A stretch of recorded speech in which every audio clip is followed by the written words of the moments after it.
AI bubble பத்தி உங்களுக்கு தெரியுமா?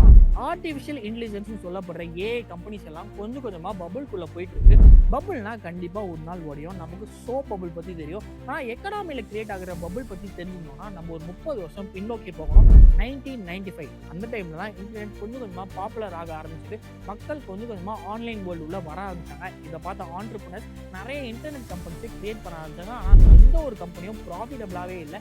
ஃபியூச்சர் இன்டர்நெட் தான் இன்வெஸ்டர்ஸ் புரிஞ்சுக்கிட்டு நிறைய பணத்தை அந்த கம்பெனிஸ்ல இன்வெஸ்ட் பண்ணவும் ஆரம்பிச்சு. நிறைய internet company share market list ஆன கொஞ்ச நாள்லயே 1000% ரிட்டர்ன்ஸ் கொடுத்து இதை பார்த்த இன்வெஸ்டர்ஸ் .comன்ற பேரை பார்த்தாவே எக்கச்சக்கமான பணத்தை உள்ள போட ஆரம்பிச்சாங்க.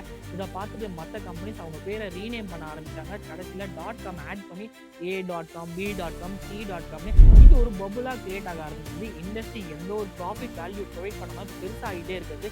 இதை தான் இன்டர்நெட் பபுள்னு சொல்லுவாங்க. ஆனால் இது ரொம்ப நாள் நீடிக்கல. ஒரு நாள் அந்த பபுள் போஸ்ட் ஆகுது. நிறைய பேருக்கு வேலை போச்சு, ஷேர் மார்க்கெட் கிராஷ் ஆச்சு, நிறைய ப்ராஃபிட் பண்ணாத கம்பெனி காணாமலே போச்சு.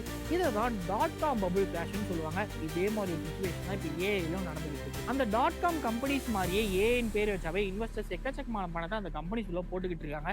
அது என்ன ப்ராஜெக்ட், ஃபியூச்சர்ல அவங்க என்ன பண்ண போறாங்கன்னு எதையுமே தெரிஞ்சுக்காமலே இந்த ஏஐ பபுள் கூட பிரேக் ஆக நிறையவே சான்சஸ் இருக்கு. பிகாஸ் ஏஐ எந்த ஒரு பெரிய வேல்யூ இன்னும் கூட ப்ரொடியூஸ் பண்ணல. ஸோ உங்க ஃப்ரெண்ட்ஸ் யாராவது நான் ஏஐ கம்பெனி ஸ்டார்ட் பண்ண போறேன், இல்லை ஏஐ கம்பெனில வேலை செய்ய போறேன்னு சொன்னாங்கன்னா அவங்க இந்த ரீலை ஷேர் பண்ணிட்டு யோசிச்சு முடிவெடுக்க சொல்லுங்க.